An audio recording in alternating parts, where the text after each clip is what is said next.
নবগ্রাম ব্লকের অন্তর্গত নবগ্রাম অঞ্চল তৃণমূল কংগ্রেসের উদ্যোগে নবগ্রাম ব্লক তৃণমূল কংগ্রেস কার্যালয়ে অনুষ্ঠিত বাংলার অধিকার যাত্রা কর্মসূচি এবং মুখোমুখি উপভোক্তা কর্মসূচি। উপস্থিত ছিলেন জঙ্গিপুর লোকসভা কেন্দ্রের তৃণমূল কংগ্রেস মনোনীত প্রার্থী খলিলুর রহমান মহাশয়, নবগ্রাম বিধানসভার বিধায়ক কানাই চন্দ্র মণ্ডল মহাশয়, নবগ্রাম ব্লক তৃণমূল কংগ্রেসের সভাপতি এনায়েতুল্লাহ মহাশয় সহ ব্লক ও অঞ্চল নেতৃত্ব।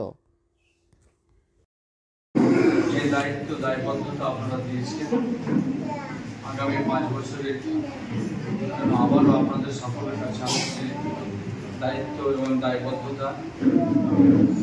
আবারও নিতে চাইছি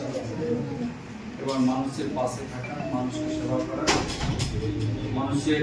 দুঃখ আছে কিন্তু মানুষের দুঃখে থাকার আমি আপনাদের সামনে সেই অঙ্গীকার করছি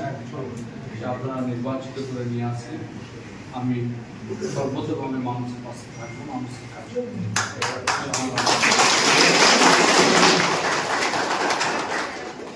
অধিকার যাত্রা নিয়ে আমি দাদা বলেছেন, আমি আর সেই জন্য যাচ্ছি না। তবে আমাদের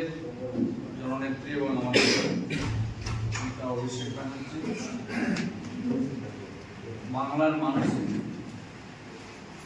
যেন বঞ্চিত না হয়, বাংলার মানুষ তার নাগরিক হিসেবে তার যে অধিকার সে সর্বতভাবে সব দিক থেকে পায়, সেই কাজটা কিন্তু আমাদের নেতা অভিষেক ব্যানার্জি আপনাদের জন্য সেই কাজটা করছে এবং তার লড়াই, তার প্রতিবাদ এবং প্রতিরোধ